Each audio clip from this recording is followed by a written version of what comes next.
Hello, so today we'll be discussing ang paggawa ng isang balance sheet and of course yung income statement. Okay? So kahit na naka-activity na kayo ng balance sheet, I will just explain. Hindi ko pala kasi na-explain yung paggawa kung paano gawin ang isang balance sheet. Okay, so we will be taking your activity as the example. Okay, so Madali Company provided the following information for the purpose of presenting the statement of financial position on December 31, 2020. Okay, so nandito na ang mga information, yung mga na-record, and yung mga balances ng mga accounts ng Madali Company. This is also extra information din ito. So, the requirement is to prepare in good form a statement of financial position on December 31, 2020. Okay, so, ang statement of financial position or balance sheet, ang goal natin is to separate the assets, liabilities, and equity. Okay, dapat ma-separate natin ang tatlong yon. Tapos, yung assets and liabilities, dapat i-classify natin further into current and non-current. So let's take a look at yung mga account titles and determine if it is an asset, liability, or equity. Okay? A quick reminder, ang asset is yung mga pagmamayari natin or mga bagay na may ownership tayo or mga rights tayo. Right? Tapos yung mga liabilities, these are yung mga utang naman natin or yung mga may obligation tayo. While yung equity naman, I would just explain equity na kapag kung hindi na cash at hindi na liability, of course, mapupunta na siya sa equity. Okay? Mahirap kasing i-explain ang equity kasi wala siyang physical representation, right? Tulad ng liability, meron alam naman natin ang physical representation ng liability ng mga utang, right? Tapos ang mga assets, yung mga pagmamayari natin, tulad ng mga pera, mga equipment, mga bahay, okay? So may physical representations ang dalawang yon. Pero yung equity kasi is wala siyang physical representation. It just represents yung first ay part or right ng isang owner, right, in the business. Okay, so first, let's classify it as assets, liabilities, or equity. First is yung cash of 400,000. Cash or pera, of course, pagmamayari natin ito, it is an asset. Next is the accounts receivable. Accounts receivable is yung mga utang ng mga customers natin na kokolektahin natin in the future. So, it is an asset kasi nga ang asset, it is a ownership or right. So, ang accounts receivable, meron tayong right na mag-collect sa mga customers. Okay? So, kaya nga receivable kasi tayo ang magre-receive. So, this is an asset. Tapos, next is the allowance for doubtful accounts. Ang allowance for doubtful accounts, this represents the allowance or yung mga ine-expect ng isang company or business na hindi mababayaran ng mga customers.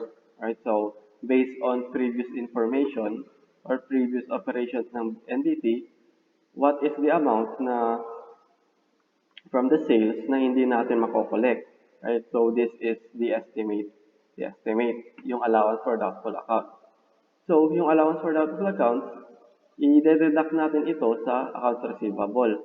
Okay? So, kasi ang allowance for doubtful accounts, ito nga yung hindi natin marireceive sa accounts receivable. Okay? Estimate lang ito ha. So, it will be deducted from the accounts receivable. Okay? Pero under the asset pa rin ang allowance for doubtful accounts. Next is the inventories. Inventory, syempre, yung mga ibebenta natin. Okay? So, dahil ibebenta natin ito, may pagmamayari tayo sa mga bagay nito na ibebenta natin, it is an asset. Okay? So, next is the land. Of course, land, pagmamayari natin, that is also an asset. Next is the building. Kapag building, tulad din ng land, pagmamayari natin, It is an asset. Next, accumulated depreciation. Ang accumulated depreciation, it represents yung amount na nag-degrade or nabawasan ang value ng isang asset. Okay? In this case, yung building. Yung 2 million na ito, this represents the amount kung saan nabawasan ang value ng building from the 5 million. Right? So, noong binili natin or ginawa natin ang building, ang nagasto natin is 5 million. Pero as time goes by, syempre bumababa ang value ng building, right? So the amount of value that the building decreased is 2 million. So ito ang represent ng accumulated depreciation. Kasi nga nagde-depreciate ang mga long-term assets natin. Bumababa ang value over time. Okay. So that is the accumulated depreciation. Next is the machinery. Because, of course, yung mga machinery natin, ito yung mga ginagamit natin sa mga machines natin sa business. So, pagmamayari natin ito, it is an asset. Okay? Yung accumulated depreciation, machinery, the same goes with the accumulated depreciation building. It is deducted from the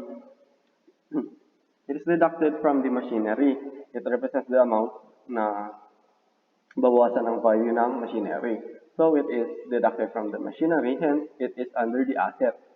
Equipment, yung mga equipment natin, it is an asset. Accumulated depreciation equipment, same goes with the two. It is deducted from the equipment.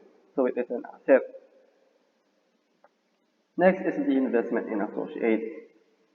Yung investment in associate, ito yung amount na nag-invest tayo sa isang associate or yung isang business, right, na nag-investan natin in which meron tayong power, hindi naman power pero meron tayong influence sa business na yon. Okay, so pwede nating ma-influensya ang isang business in which we invested in. So this is the investment in associate. So isipin nyo na lang na ito ay isang investment sa other business. Okay? So kapag meron tayong investment sa isang business, we have the right? We have the right over, or we have the ownership over a business. So meron tayong pagmamayari sa isang business dahil nga sa investment na to. Okay, so dahil meron tayong pagmamayari, meaning it is an asset. Next is the prepaid expenses. Yung prepaid expenses, ito yung mga binayaran natin for expenses in advance. So, instead na magbayad tayo, kung meron na tayong babayaran na expense, we paid in advance, which is called prepaid. Kasi nga, nagbayad tayo una. Right? An example of prepaid expenses is prepaid rent, prepaid insurance. Okay, ito yung kapag prepaid rent, nagbayad tayo in advance for a certain period of month, period. Tapos, kasi nga nakabayad na tayo, we have a right in which to use the certain place, right? For example, yun nga, prepaid rent, dahil nagbayad na tayo in advance, meron tayong karapatan na gamitin ang anumang binayaran natin, right? So, that is an asset kasi may karapatan tayong gamitin from our payment. Tapos, next is notes payable. Ang notes payable, ito yung utang natin in which nagbigay tayo ng isang ng promissory note. Okay? So, ito is utang natin. Pero, this is specifically dahil nagbigay tayo ng note, ay promissory note, kaya notes payable. So, dahil utang natin ito, utang or obligation, it is under the liability.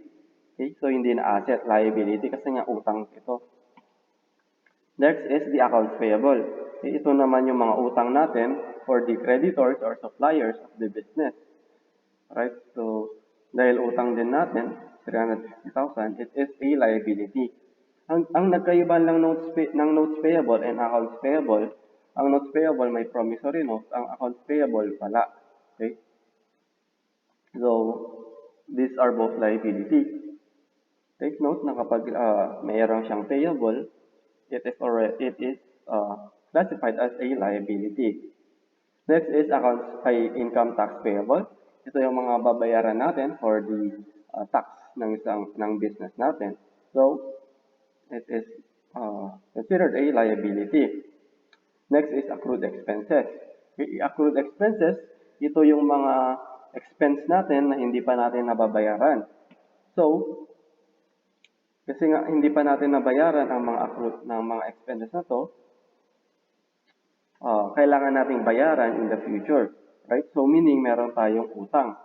So, ang accrued expenses is part of the liability. Mortgage note payable.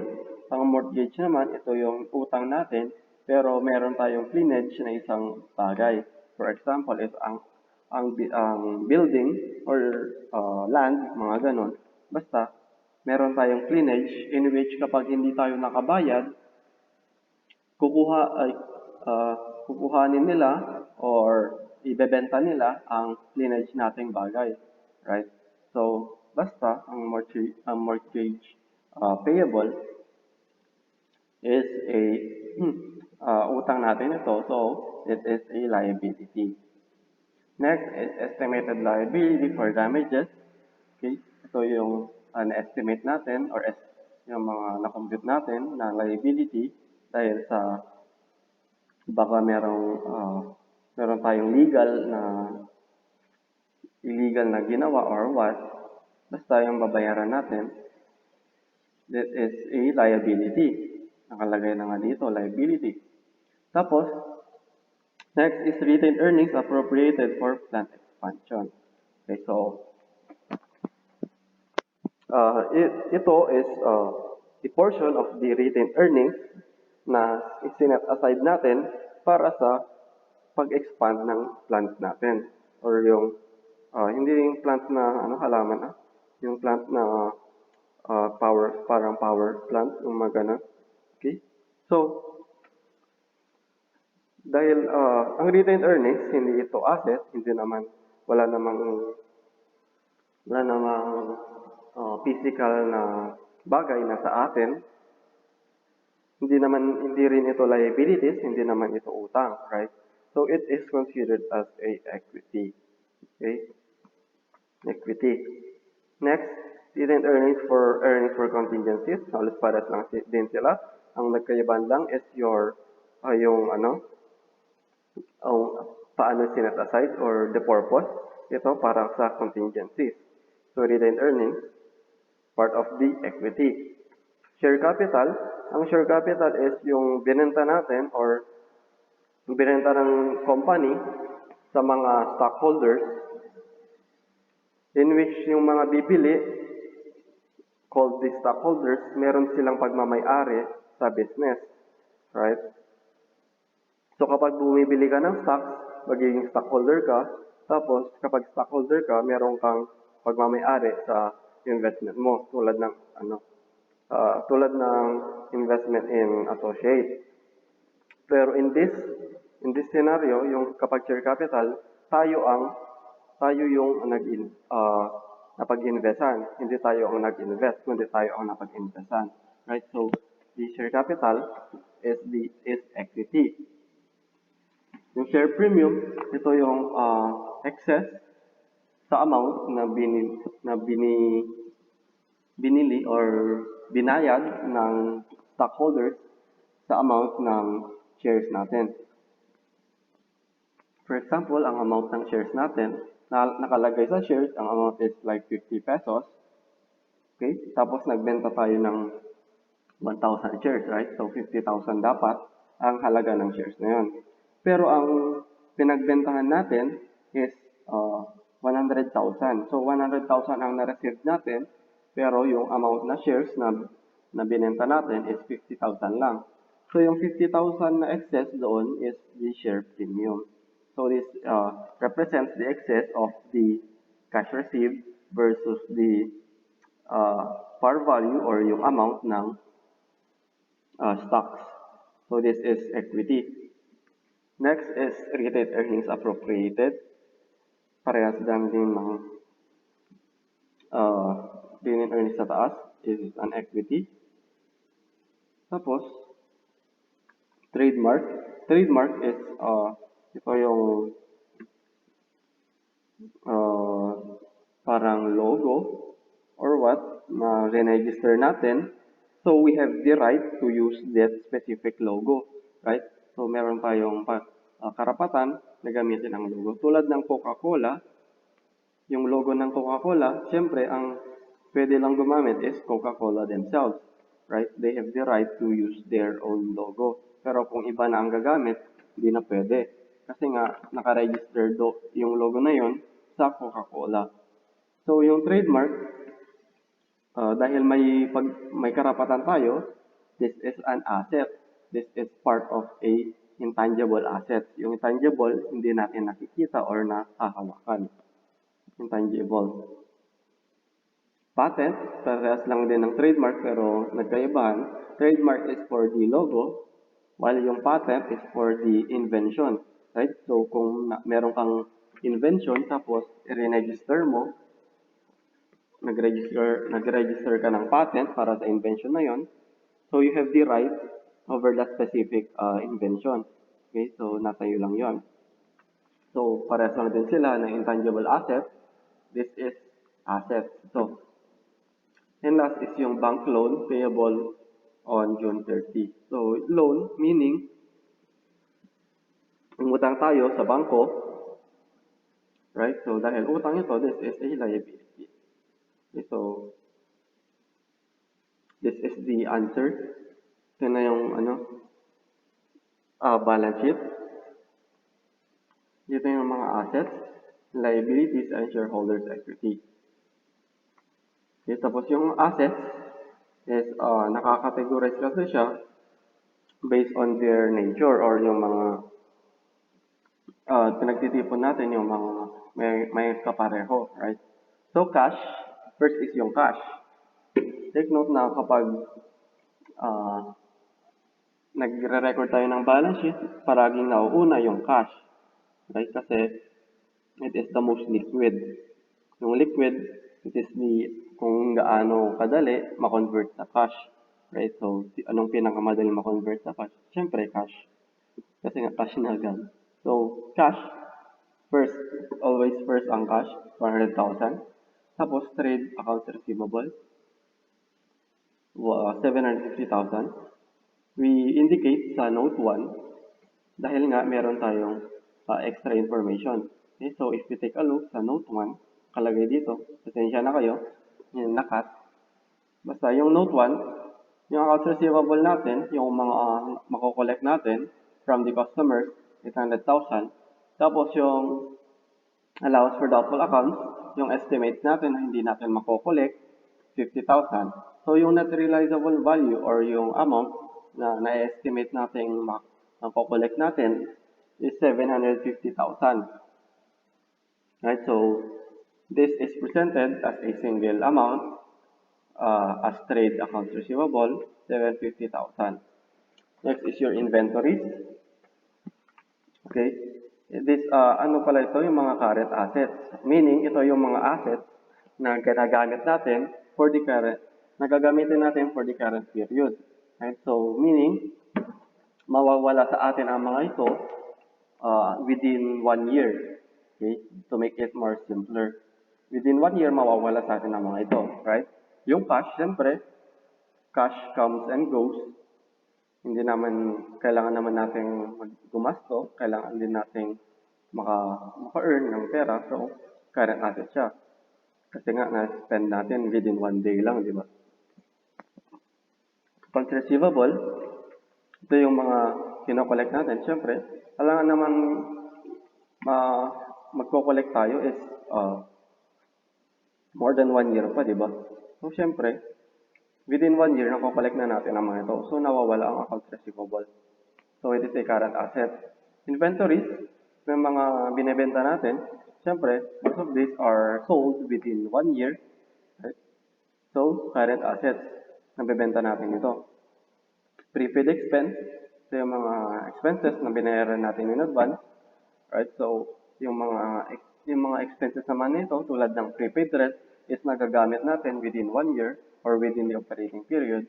So, it is a current asset. Okay, so the total current asset is 250,000. Okay, so take note, memorize yung mga ito because these are the most common assets. Yung cash, accounts receivable, inventories, and prepaid expenses. These are the most common current assets. Next is your non-current assets or yung mga bagay na hindi natin magagamit within 1 year. Or hindi naman, magagamit natin pero hindi mawawala sa atin within 1 year, right? So, first is the property, plant, and equipment. Ito na, nakalagay na dito yung mga land, yung mga buildings natin, yung mga equipment, yung mga machinery. Okay? So, all of these are presented in the property, plant, and equipment account. So, dahil more than one ang nakalagay dito, we will be taking a note 2. Tignan natin ang note 2. First is, i-enumerate natin yung mga accounts. So, ang nasa PPE is your land, building, machinery, and your equipment. Tapos, ilagay natin ang mga cost nila or yung nakalagay sa given. So, under land, 500,000. Building, 5 million.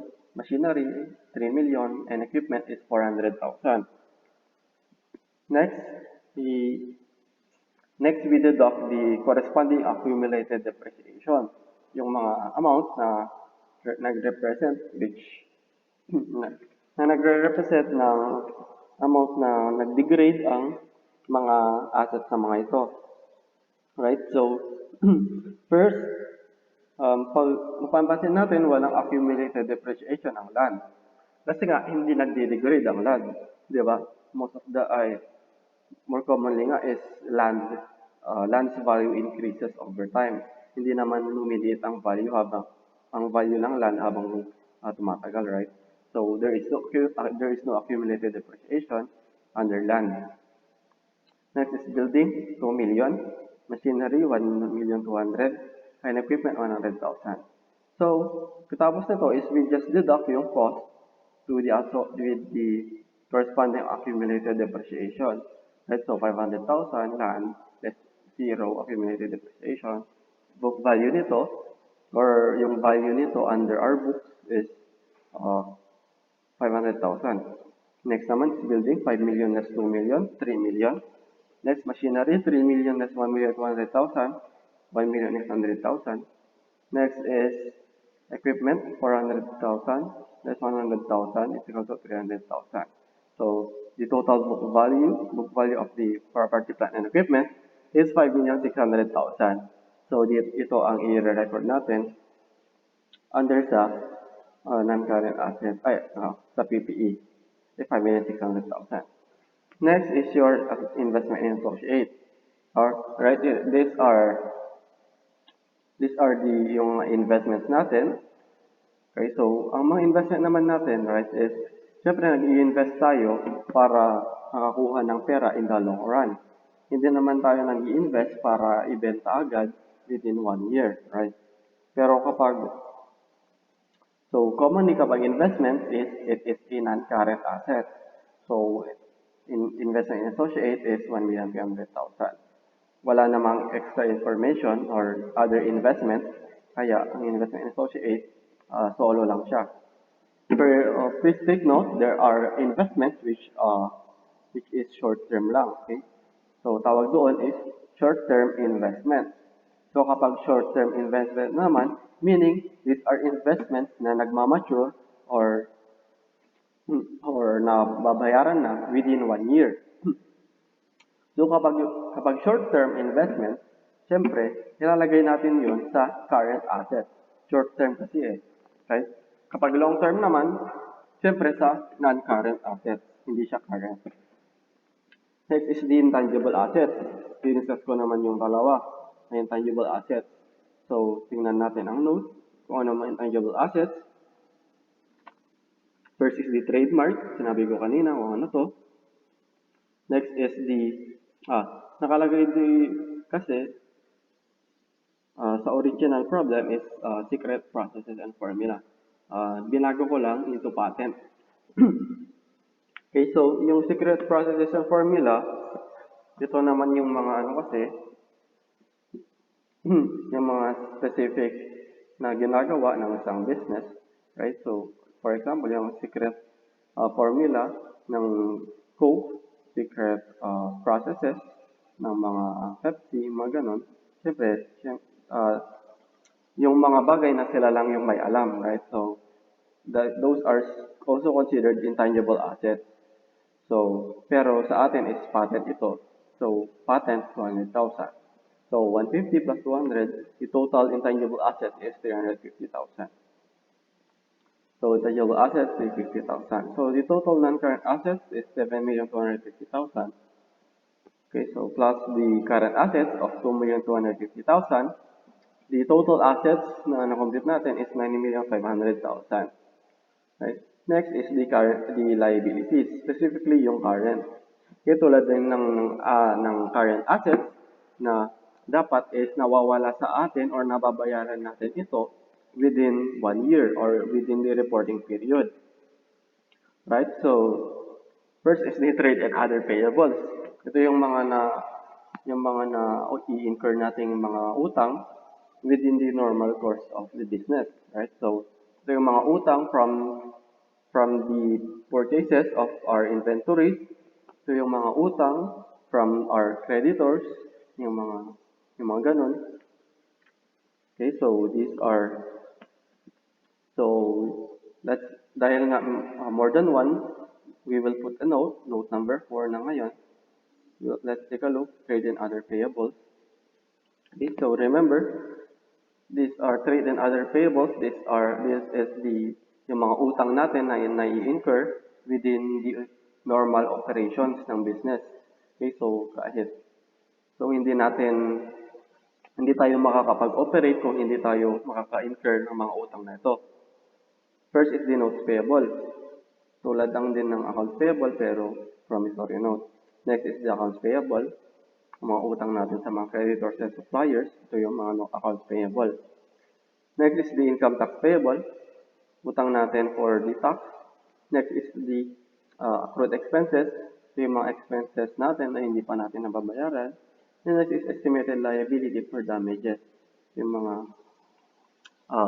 utang natin for damages. Okay, so next. So the total amount of this is 1,350,000. So, trade and other payables, 1,350,000. Tapos, next is the mortgage payable, right? So, yung mortgage payable kasi, kapag titignan natin ang mortgage payable, sabi dito, payable in quarterly installments of 100,000, right? So, in the next quarters, we will be paying 100,000, right? So, kung sa mga di nakakaalam, yung mga quarter is yung i-divide mo lang ang 1 year into 4, right? So, in every year, there are 4 quarters.